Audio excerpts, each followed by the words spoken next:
का काम है, लेकिन आतंकवादियों को ऊपर वाले तक पहुंचा देना ये इंडियन आर्मी का काम है। आम कितना भी पीला हो जाए, लोग दबा के चेक करते हैं पका है कि नहीं है, क्योंकि पता है कि दब जाएगा। और बेल बेल कोई दबा के नहीं चेक करता है। क्या सब इनको लगा कि भाग रहा है भारतीय, मारो गजवाए हिंद। अरे ससुरा गजवाए हिंद, तुम्हारा बाप आ रहा है। मीडिया ने छाप दिया भारत के लाल बहादुर शास्त्री को लाल कहा जाता है। भारत के लाल ने ताशकंद में भारत को बेच दिया। बेचारे लाल बहादुर शास्त्री साइन किए और रूम में गए, हार्ट अटैक से मर गए। अरे आज नहीं तो कल तो मराना ही मराना, मरा जाए आदमी, कौन दिक्कत है यहाँ पे। कौन मरा आदमी 70 साल जी के क्या कर लेगा, ये बता ना। बेड पे मरोगे, बेड नंबर 36 मर। 1947-48 देश जैसे आजाद हुआ, एक कबायली के भेष में भारत में घुस गए। हरि सिंह की बेवकूफी, शेख अब्दुल्ला की मतलब चालाकी या धूर्तई कहिए जो भी, उसमें इन्होंने उस बहकामे में फंस गए। इनका अपना बुद्धि काम करना चाहिए था। इन्होंने स्वतंत्र रहने का प्रस्ताव रख दिया, जिस कारण वहां पर कबायलियों के भेष में, यानी वहां कबायली वहां के जनजाति होते हैं लोग, भेड़ बकरी चलाते हैं, उसके भेष में पाकिस्तानी सैनिक घुस गए और भारत में जैसे है इनको यहाँ से जन्नत भेज दिया गया। यहाँ पर भारतीय सेना क्या भेज दी, जन्नत भेज दी। किसी को दिक्कत, जहाँ उनको तो जन्नत चाहिए, बाकी अब ऊपर वाला है उनको डिसाइड करने के लिए। हमारे पे काहे भड़काता, तो यही नहीं मैं वीडियो में बोल दिए थे कि आतंकवादियों को माफ करना या ना करना ये ऊपर वाले का काम है, लेकिन आतंकवादियों को ऊपर वाले तक पहुंचा देना ये इंडियन आर्मी का काम है। कुल भड़क गया था सब पाकिस्तानिया से एकदम यहाँ पे। अब उनको लगता है कि हम मतलब उन लोगों के लिए, हम उनके भड़कने से हम सुधर जाएंगे। अब पाकिस्तान को लगा कि भारत जो है 1965 के युद्ध में बहुत बुरी तरह से हारा हुआ है। यही 62 के युद्ध में बहुत बुरी तरह से क्या हुआ है, हारा हुआ है। यही मौका है किस पर हमला करने का, भारत में। फिर से होगा गजवाए हिंद। आओ गजवाए हिंद तोरा करते हैं, अजब हाल है। भारत पर क्या किया जाए, आक्रमण किया जाए। और 65 में भारत में पड़ गया सूखा, बहुत समस्या। और 62 की लड़ाई जवाहरलाल नेहरू जब हारे, हर इंसान उनको कोसता था। भारत चीनी भाई भाई, इंदिरा गांधी भी पढ़ी लिखी, कोई भी बोलेगा ना एयरफोर्स का यूज क्यों नहीं किया, लेकिन समस्या वही। फिर हम आपसे भी पूछते हैं, नेहरू को छोड़िए, आपका विधायक पीटेगा, एक तमाचा मार सकते हैं, नहीं मार सकते, ये गलती है। लेकिन हमारे बैच के तो मार दीजिएगा, नहीं समझे, दे दीजिएगा यहाँ पर, कोई दिक्कत नहीं जी। अमर होके थोड़े आए हैं, अमर होके आए हैं, नहीं कोई दिक्कत नहीं है। आप देखिएगा मिर्जापुर मूवी में गोली, मुन्ना भैया, गोली उसी को मारा है जिसने दोबारा पलट के नहीं चलाया। मारे गुड्डू पंडित को मारे हैं। आम कितना भी पीला हो जाए, लोग दबा के चेक करते हैं पका है कि नहीं है, क्योंकि पता है कि दब जाएगा। और बेल बेल कोई दबा के नहीं चेक करता है, पता नहीं दबेगा यहाँ पर, समझ में कि नहीं। भारत की भी थोड़ी थोड़ी गलती हो जाती है। अब यहाँ पे भारत में पड़ गया सूखा, और 62 की लड़ाई में हम लोग बहुत बुरी तरह हारे थे। सेना का मनोबल एकदम टूटा था। पाकिस्तान ने कह दिया गुजरात का कच्छ मेरा है।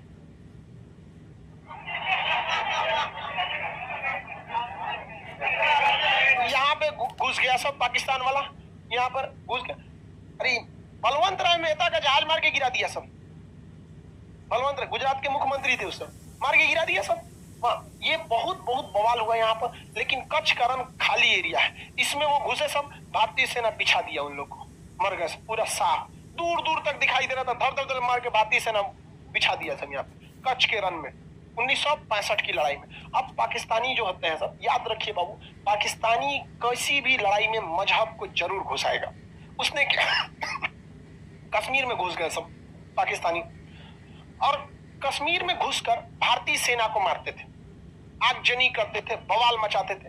ये दिखाना चाहते थे कि कश्मीर की जनता भारत में नहीं रहना चाहती है, और इस वजह से पाकिस्तान भारत पर क्या करना चाह रहा है, युद्ध करना चाह रहा है। उसने ऑपरेशन जिब्राल्टर चालू किया। क्या चालू किया, ऑपरेशन जिब्राल्टर। ऑपरेशन जिब्राल्टर के तहत उसने क्या किया कि कश्मीर को सोचा कि काट दे बाकी के हिस्से में, और बहुत ही बड़ी संख्या में सैनिक भारत में घुस गए। और हमारे सामने समस्या ये थी कि अभी 62 का युद्ध खत्म भी नहीं, मतलब अच्छे से खत्म नहीं हुआ। जवाहरलाल नेहरू का टेंशन से मौत हो गई थी। जवाहरलाल नेहरू की मृत्यु का कारण भारत पाक युद्ध था, भारत चीन युद्ध, सब जिम्मेदार यही थे। तो दूसरे कौन गोली सुनेगा। ढेर होशियार बनेंगे, गुट निरपेक्ष रहेंगे, एयरफोर्स का यूज ना करेंगे, 20 साल जरूरत है तो 20 साल बोलेंगे, समझ में कि नहीं आ गया भाई। जब उसने कश्मीर पर आपके रेडी नहीं हुआ कश्मीर पे जब रेडी नहीं हुआ तो तिब्बत पे क्या रेडी हो गए? नहीं समझे? आपको भी कहना चाहिए कि हम उस पर अध्ययन करने के बाद हम देखेंगे यहाँ पर। तो पाक यहाँ पर कश्मीर, लाल बहादुर शास्त्री उस समय भारत के क्या थे? प्रधानमंत्री। उन्होंने देखा कि तो बहुत दिक्कत की बात, पाकिस्तान के पास कई फायदे थे, उसके पास सेवर जेट थे, उस समय का सबसे खतरनाक विमान था, और उसमें हीट सीकिंग मिसाइल लगी थी, या विंडर मिसाइलें थी साइड में, मारता था कौन? भारत के पास कोई मिसाइल नहीं थी। भारतीय जहाज में बंदूक लगा था और उसके पास हीट सीकिंग विंडर मिसाइलें थी, मार देती थी जहाज के इंजन सूंघ के। अब हवा में तो कहीं गर्मी का सवाल पैदा नहीं होता है, अगर गर्मी है मतलब जहाज का इंजन है, और उसी को हीट सीकिंग मिसाइल थी, विंडर मिसाइलें मार देती थी। पाकिस्तान भारतीय जहाजों को मार के गिराने में सक्षम था। पाकिस्तान को अमेरिका ने पैटर्न टैंक दिया था, उस समय का सबसे खतरनाक टैंक। पूरी एशिया में कोई ऐसा हथियार ही नहीं था जो पैटर्न टैंक को मार के गिरा सकता था। पाकिस्तान का मनोबल 7वें आसमान पर, और भारत के सामने सब समस्या। 62 में बहुत बुरी तरह हारे थे। भारत में नेतृत्व की कमी थी, लाल बहादुर शास्त्री आए थे चुनाव से, तो अचानक है ना, मृत्यु हो गई जवाहरलाल नेहरू की, ये आए, एक सूखा पड़ा हुआ था। पाकिस्तान में ऐसी कोई समस्या नहीं थी। पाकिस्तान ने देखा यही मौका है, पाकिस्तान ने यहाँ गुजरात पर हमला किया, कोई फायदा नहीं हुआ। कश्मीर में घुस के पूरा बवाल करा दिया कश्मीर में, और यहाँ ऑपरेशन जिब्राल्टर के तहत घुसा दिया। भारतीय सेना जब आई तो पाकिस्तान को वहां से मुंहतोड़ जवाब देना चालू किया, और यहाँ पर 1 दिन में जो ऑपरेशन जिब्राल्टर का जो हेड ऑफिस था 1 दिन में उड़ा दिया। 1 दिन में उड़ा दिया यहाँ पे, और वहाँ ऑपरेशन जिब्राल्टर की इनकी हवा निकल गई। पाकिस्तानी सैनिक भागने लगे थे यहाँ से। तो यहाँ हमारी थल सेना ने बहुत ही बहादुरी का परिचय दिया, लेकिन यहाँ पर उसकी एयरफोर्स भारी पड़ गई। एयरफोर्स के जहाज जो थे उसके, उसमें ना मिसाइलें लगी थी, और मिसाइल खुद ढूंढ के मार देती है। अब बंदूक में क्या है, मशीन गन लगा है, जहाज को टेढ़ा करना पड़ेगा, इसे करके मारना बहुत मुश्किल हो जाता है। और उसकी दुनिया की सबसे खतरनाक जहाज एस-4 नहीं था सर उस समय, तो अभी भी नहीं आया है, रेडी नहीं हुआ, अभी आ रहा है। क्या बात करते हो, उस समय टेक्नोलॉजी भी नहीं थी, एस-4 तो दुनिया में कोई नहीं था। तो उसके बाद वेंडर मिसाइलें थी, मार देती थी, धाए से कोई जहाज नहीं उड़ता था उसके आगे, डर के मारे। हमारे पास सबसे घटिया जहाज उस समय का नाट विमान था, नॉट विमान था। उसके पास Sabre jet, Starfighter, Sabre jet उस समय के सबसे उन्नत जहाज थे, और उसमें हीट सीकिंग मिसाइल, वेंडर मिसाइलें लगी थी। हमारी जहाज मार के गिरा दिया, उड़ने नहीं दिया। हाँ तो तब हो गया, श्रीनगर एयरबेस पे आके बम मार के चल गए। तब क्या किया जाएगा? तो भारतीय सैनिक भी कहा जुगाड़ लगाया सब। इसने कहा एक काम करते हैं, पाकिस्तान के जो सेवर विमान है इनको हम लोग चकमा देते हैं। इन्होंने क्या किया, अपने नाट विमानों को बहुत ही हाइट पर उड़ाया, बहुत ही हाइट पर उड़ाया। किसको? नाट विमानों को, ताकि ये रडार के पकड़ में आ जाए। इन घोंचुओं को समझ में नहीं आया नाट विमान किसके पकड़ में आ गया, रडार में। और इन लोगों ने उड़ा दिया किसके खिलाफ? नाट विमान के खिलाफ। अब नाट विमान कमजोर थे और ये स्टार विमान थे, इनका पीछा करने के लिए ये ऊपर गए। अब मशीन गन की लड़ाई में देखिए, हमारे पास मिसाइलें नहीं थी, हमारे पास क्या था? Machine gun. मशीन गन अगर लड़ाई में रहेगी तो उसी को फायदा होगा जो पीछे है या फिर ऊपर है, दाएं दाएं मार देगा। अब पता चला आप आगे है, अब पिछवा से वो है, तो घूमे के मारेंगे, इसे मार देगा पीछे से, और उसके पास तो मिसाइल है। तो भारत ने फंसाया है, एयरफोर्स ने नाट विमानों को क्या किया, ऊपर भेजा। और इनको था कि तुम भागाना, रडार में ये पकड़ा गए, चल गए। और नीचे से भारत ने बाकी के 10 ठो नाट विमान को नीचे से उड़ा दिया। इससे ये रडार में आईबे नहीं किया, इन घोंचुओं को पता नहीं है। ये मारने गया सब उसको, ये मारने गया इसको, ये चल गया सब हाइट से इधर से, ले आइए इधर से क्या हो गया, सब भाग गया सब। इनको लगा कि भाग रहा है भारतीय, मारो गजवाए हिंद। अरे ससुरा गजवा हिंद तो मेरा बाप आ रहा है। भारतीय सेना, वायु सेना के नाट विमानों ने उस समय के सेवर जेट विमानों को इस तरह से मारा कि पाकिस्तानी एयरफोर्स ने कहा कि सेवर जेट विमान अब उड़ान नहीं भरेंगे। नहीं, इसे कहते हैं खौफ। क्या होता है यहाँ पर, और ये हमेशा से होता रहा है। अमेरिका में कमेटी बैठाई गई कि नाट विमान कैसे मार दिया रे उसको, स्टार विमान, नाट विमान, यही होते रहेगा। अब समस्या समझिए, उस चोटों के पास बहुत दुविधा थी। अगर वो इसके खिलाफ उड़ान नहीं भरेगा तो ऑलरेडी ये हाइट पे है, मार देगा, और उड़ान भर रहा है तो ये घेर के मारेगा। जाओगे कहां से? नहीं, दोनों हाथ में, आगे खाई पीछे कुआं, मरोगे यहाँ पे। एयरफोर्स उसकी चौपट हो गई, और इतना बेहतर। शुरुआत में हमारी एयरफोर्स चौपट हुई थी, इसलिए हमेशा याद रखिएगा, हथियार मायने नहीं रखता है, चला कौन रहा है ये मायने रखता है। आज भी दुनिया, आज भी सबसे विश्वसनीय जहाज दुनिया में सबसे ज्यादा लड़ाई लड़ा है F-16 जहाज। ये अब बहुत मॉडर्न जहाज है, अमेरिका का ही दिया है। और सेवर जेट भी किसका दिया था? अमेरिका का ही। और स्टार विमान भी किसने दिया था? अमेरिका ने। Heat seeking missile America, vendor missile America दो दिया। यहाँ पर F-16 अभिनंदन लेके गए थे, MiG-21। इसे उड़ता हुआ ताबूत कहते हैं। दुनिया का सबसे पुराना जहाज है, झड़ गया इसका पेंट टोंट भी, लेकिन इससे मार दिए किसको? एब्सोल्यूट। अरे इसमें एक को इंजन है ना, इंजन में फेल हो गया था इनका। स्टॉल पोजीशन कहते हैं, बहुत ज्यादा हाइट कर देते जहाज, स्टॉल कंडीशन में चला जाए, इंजन फेल हो जाता है, इसलिए इनके ऊपर मिसाइल हिट कर गई। अदरवाइज मिसाइल हिट नहीं करती, डबल इंजन रहता तब। और दूसरा विमान भी है 1980 का। आपके पास 1980 का मोटरसाइकिल है, क्या हाल होगा। लेकिन हिम्मत देखिए उस आदमी का कि लेके उड़ गया, और किसको मारने के लिए मारियो दिया उसको। वो तो दूसरका आके ना मार दिया यहाँ पर। और दूसरी बात, वो पाकिस्तान की टेरिटरी में थे। हिम्मत देखिए, उन सब के पास इतना उन्नत जहाज होने के बावजूद यहाँ नहीं आए, दौड़ा दिए वहां पर। अरे वो तो गलती हो गया ना, सुखोइया पीछे था, सुखोई 30 MKI थोड़ा सा पीछे था, नहीं तो उनका सोचो लाहौर में घुस के उनको तबाही मचा के आता। तो 65 के युद्ध में एयरफोर्स ने क्या कर दिया, धावा बोल दिया। और भारतीय सैनिक तो मनोबल आगे था ही। अरे भाई, एयरफोर्स के चक्कर में ना भारतीय सैनिक आगे नहीं बढ़ रहे थे। जब एयरफोर्स ने भारतीय सेना को कहा कि आप टेंशन मत लो, उनकी एक जहाज नहीं उड़ेगी, तो भारतीय सेना अगले दिन लाहौर पहुंच गई। लाहौर पहुंच गई थी, और लाहौर के स्कूल पर पाकिस्तान का झंडा हटा के और वहां तिरंगा झंडा लहरा दिया गया था। ये हकीकत है। तब पाकिस्तानियों ने अपना टैंक निकाला, भयानक सा टैंक, भारतीयों को धोने के लिए। और दुनिया का सबसे खतरनाक पैटर्न टैंक था, जिसपे बम मारा जाता था तो झाड़ देता था इसे, बम मार। अमेरिका का पैटर्न टैंक था। कोई बात नहीं, अमेरिका तुम्हारी वेंडर मिसाइलों का टेस्ट हो चुका है, तुम्हारे सेवर विमानों का सेट हो चुका। अब बारी थी तुम्हारी किसकी, पैटर्न टैंक। और वो राजस्थान से लेके घुस गए सब पैटर्न टैंक को। और पैटर्न टैंक को जब राजस्थान से लेके घुसे, सर हमारे पास कोई हथियारे नहीं था। यहाँ खड़े थे वीर अब्दुल हमीद। वीर अब्दुल हमीद 62 की लड़ाई लड़े थे। उसमें भारतीय सेना को देखे थे, कहते कि एकरे बदला निकालेंगे। पहले तू आया ही पिटाएगा, और जो 62 का बदला तोरे से निकालेंगे।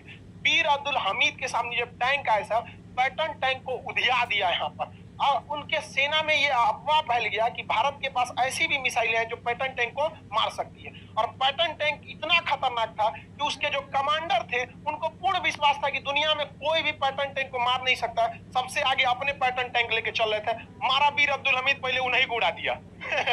सेनापति ये मर गए वहां पर। सेनापति मरने के बावजूद उस सेनापति ब्रिगेडियर की पत्नी हाथ में सफेद झंडा लेके जब भारत में आई थी ना, कि मेरे पति का लाश दे दीजिए, उनका जनाजा पढ़ना है, तो भारतीय सैनिकों ने पहले उसको चाय पिलाया था बैठाकर। और यही हिंदुस्तान में है जहां विदेशियों के आक्रमण से हमारी छतरानियों को जौहर करना पड़ा था। ये फर्क होता है एक इंसान और एक जानवर में। हम दुश्मनी में भी इंसानियत रखते हैं। पहले चाय पिलाए थे बैठ के, और उनकी लाश न दिए थे, कहते इनका हम लोगों ने इज्जत से दफना दिया है यहाँ पर, और वापस उनको भेज दिया गया था। फिर उन्हें कहा गया था कि मरे हुए बहुत टाइम हो गया, लाश को मत छोड़ेंगे तो जानवर खा लेंगे। हम लोगों ने जनाजा पढ़ा के उनकी लाश को दफना दिया गया। आप जा सकती हैं, हम आपको फिलहाल चाय के सिवा और कुछ नहीं दे सकते हैं। वापस वो चली गई थी। ये हमें और आप में भी होना चाहिए। दुश्मनी में हमें अपनी संस्कृति को धूमिल नहीं करना है। ये गौरव से हमेशा ये याद रखेंगे। हम तो ये भी चाहते तो गोली मार देते उसको, लेकिन इतिहास में कभी नहीं मिट सकते थे कि भारतीय सेना ने एक विधवा के ऊपर हाथ उठाया। कभी नहीं हो सकता है। तो इस बात पे हमें गर्व होना चाहिए, और हमें इस संस्कृति को हमेशा से बचा के रखें। उसके बाद अगले दिन से तो वीर अब्दुल हमीद के जो गोले बरसने लगे थे, तो वहां पे RCL गन था। वो मतलब बहुत नॉर्मल बंदूक होता, टैंक को नहीं मार सकता था, लेकिन हर टैंक का कुछ कमजोर हिस्सा होता था, वहां वो हमला करते थे। लेकिन किस्मत कुछ और मंजूर था। भारतीय सेना का टैंक और वीर अब्दुल हमीद की RCL जीप और पैटर्न टैंक आमने सामने हो गए। दोनों ने एक साथ गोला मार दिया। यहाँ पर यहाँ वीर अब्दुल हमीद के चिथड़े उड़ गए। उनकी बॉडी भी अच्छे से नहीं मिली थी, कुछ टुकड़े बचे थे, वहीं उन्हें शहीद में दफना दिया गया। यहाँ धामूपुर गांव है, गाजीपुर डिस्ट्रिक्ट, उत्तर प्रदेश में। वहां पर उनके आज भी वीर अब्दुल हमीद के याद में स्मारक बनाया गया है। इसके बाद भारतीय सेना का खून खौला। भारतीय सेना ने यहाँ नहर खोल दिया। नहर का पानी इतना बढ़ गया कि इतना पानी लग गया वहां पर, और वहां का टैंक जाम में फंस गया यहाँ पर। और उसके बाद हाल ये हुआ कि भारत ने 100 टैंक को मारकर गिरा दिया। इतिहास में पूरी एकमात्र भारत पाकिस्तान का सीमा है जहां आदमी का नहीं, टैंकों का कब्र बना हुआ है। टैंक अभी भी है, टैंक का कब्र बना हुआ है। वहां स्पष्ट टैंक के लिखा हुआ है, पाकिस्तानी टैंक, नंबर प्लेट के साथ। आगे ले जाओ। यहाँ पर इतना ढूंढ के रख दिया था यहाँ पर, तो अब इसके उसका ज्यादा रेंज नहीं था जिसमें जाके कुछ टुकड़े बचे थे, वहीं उन्हें शहीद में दफना दिया गया। यहाँ धामूपुर गांव है, गाजीपुर डिस्ट्रिक्ट, उत्तर प्रदेश में। वहां पर उनके आज भी वीर अब्दुल हमीद के याद में स्मारक बनाया गया है। इसके बाद भारतीय सेना का खून खौला। भारतीय सेना ने यहाँ नहर खोल दिया। नहर का पानी इतना बढ़ गया कि इतना पानी लग गया वहां पर, और वहां का टैंक जाम में फंस गया यहाँ पर और उसके बाद हाल ये हुआ कि भारत ने 100 टैंक को मारकर गिरा दिया। इतिहास में पूरी एकमात्र भारत पाकिस्तान का सीमा है जहां आदमी का नहीं टैंकों का कब्र बना हुआ है। टैंक अभी भी है, टैंक का कब्र बना हुआ है, वहां स्पष्ट टैंक के लिखा हुआ है पाकिस्तानी टैंक नंबर प्लेट के साथ आगे ले जाओ यहाँ पर। इतना ढूंढ के रख दिया था यहाँ पर। तो अब इसके बाद बच गई नेवी। तो नेवी के पास एक ऐसी जहाज थी, पानी वाली जहाज, जो बहुत सटीक मिसाइल मारती थी, लेकिन उसका ज्यादा रेंज नहीं था, जिसे कॉर्बेट कहते हैं, ज्यादा रेंज नहीं था। अब उसको कराची बंदरगाह तक ले कैसे जाए? तो भारत वालों को जुगाड़ का कमी है। यहाँ गाड़ी का इंजन फेल होता है, बांध के ले जाता है। तो भारतीय नौसेना ने उस मिसाइल मारने वाले जहाज को बांध के ले गए थे सब। कहां पर? कराची बंदरगाह पर। और कराची बंदरगाह के जितने भी जहाज थे सबको मार दिया था। पाकिस्तानी नेवी ने आदेश दिया अपनी नौसेना को कि समुद्र में मत जाओ, समुद्र में मत जाओ। रूस के थल नौसेना प्रमुख माथा पीट रहे थे कि यार मारा कैसे उसको, क्योंकि ये मिसाइल रक्षा करने के लिए। अब S-400 किस लिए है? रक्षा करने। अब ओकरा कोई ले जाके दूसरे पे हमला कर दे तो रूस नहीं करे, ये का किया रे तुम यार? रक्षा करने वाला ना मिसाइल है कि तुम्हारे ऊपर कोई मारेगा तुम मारना। कहे हम बता रहे ना कैसे बांध के ले गए थे और वहां ले जाके खड़ा कर दिए और इसके और आया तो मार के गिरा दिया सर, मार के धो दिया। पाकिस्तानी नेवी का हालत खराब हो गया। कराची बंदरगाह से भाग गए थे वो लोग, ग्वादर बंदरगाह पे छोड़ के, कह के भाड़ में जाओ। एयरफोर्स मराई, नेवी मराई, थल सेना मराई, सब मराई, फिर भी इन्हें गजवाए हिंद चाहिए। अरे चट्टो कहीं के तुमको कौन समझाए? खराब हो गया। कराची बंदरगाह से भाग गए थे वो लोग, ग्वादर बंदरगाह पे छोड़ के, कह के भाड़ में जाओ। एयरफोर्स मराई, नेवी मराई, थल सेना मराई, सब मराई, फिर भी इन्हें गजवाए हिंद चाहिए। अरे चट्टो कहीं के तुमको कौन समझाए यहाँ पर? इसके बाद लाल बहादुर शास्त्री, रूस जो था ये नहीं चाहता, क्योंकि अमेरिका और रूस के बीच में विवाद चल रहा था उस समय। सेम क्यूबा संकट चल रहा था। क्या चल रहा था? क्यूबा संकट। क्यूबा कहाँ? अमेरिका के पास है। क्यूबा संकट चल रहा था। लगने तो यहाँ पे मार चल रहा है, यहाँ खत्म कैसे तो मार जब तक खत्म नहीं होगा तब तक हमको लगता है हमको सेना में छाटा था सब, इसीलिए बोलता है तुम बहुत बोलता है। हम रहते वहां पे ना, हम मार करा दिए रहते हैं में जो सोचा कूद जाते हम मराते तो पीछे सेना आईबे करती। आई हो गया, जम गया, बजर गया यहाँ पे, बाल खत्म यहाँ। अरे आज नहीं तो कल तो मराना ही मराना, मरा जाए आदमी, कौन दिक्कत है यहाँ पे? कौन मरा आदमी 70 साल जी के क्या कर लेगा? ये बता ना, बेड पे मरोगे, बेड नंबर 36 मर गया, क्या फायदा है यहाँ पे? बुढ़ौती में मर के पतो अगर आएगी, बुढ़ा मरता नहीं है यहाँ। बेहतरीन है ना यहाँ पे, वो जवानी जवानी नहीं जिसकी कोई कहानी ना हो। मार तो चीन चाहता नहीं था। सुनिए ध्यान से, यहाँ पर था क्यूबा संकट। यहाँ क्या था? क्यूबा। रूस ससुरा यहाँ आके परमाणु बम लगा दिया था। किसको मारने के लिए? अमेरिका को। और अमेरिका तुर्की में आके परमाणु बम लगा दिया। किसको मारने के लिए? रूस। अल्लाह, तृतीय विश्व युद्ध की तैयारी चल रही थी। अब रूस चाहता था कि दूसरे जगह पे युद्ध ना हो। पाकिस्तान किसका साथ दे रहा था? अमेरिका किसका साथ? पाकिस्तान। रूस किसका साथ दे रहा? भारत।